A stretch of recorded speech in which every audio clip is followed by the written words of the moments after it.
আমার ছেলেকে আমি মোবাইল দেখতে দেই না দেখে দেখেন আমার ছেলে এখন মোবাইলটা নিয়ে ছাদের উপরে বসে আছে। তো আমার মেয়ে দেখছে দেখে আমার বলতেছে আম্মু ভাইয়া ছাদের উপর, তো ছাদের উপর আসছে, আসা দেখে এই কোনায় বসে বসে মোবাইল টিপতেছে। দেখছেন মোবাইলের কত পাগল, যে মোবাইলটা আমি দিব না দেখে মোবাইলটা লুকিয়ে নিয়ে আসছে, নিয়ে এসে ছাদে এখন বসে বসে দেখতেছে।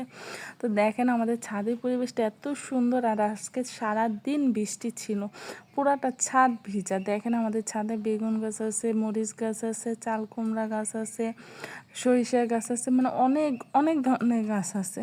তো ওই যে আমার শখের পুঁইশাক গাছগুলো দেখেন কি আকাশটা মেঘলা, কি ভাল লাগতেছে। এটা তেঁতুল গাছ, আর এই যে আমার শখের পুঁইশাক গাছগুলো, আর ওই সামনে ওইটা আম গাছ, ওই যে ওইখানে বড়ই গাছ, মানে অনেক জাতের গাছ আছে, ওই নিম গাছ। তারপরে এখানে একটা পুকুর আছে, দেখেন পুকুরটাও কিন্তু অনেক বড় পুকুরটা।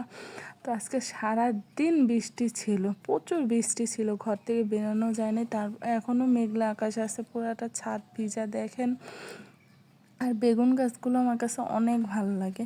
দেখেন বেগুন ধরে আছে, কয়েকদিন আগে বেগুন নিয়ে রান্না করছি, একবেলা খাওয়া গেছে, এখন আবার ধরছে।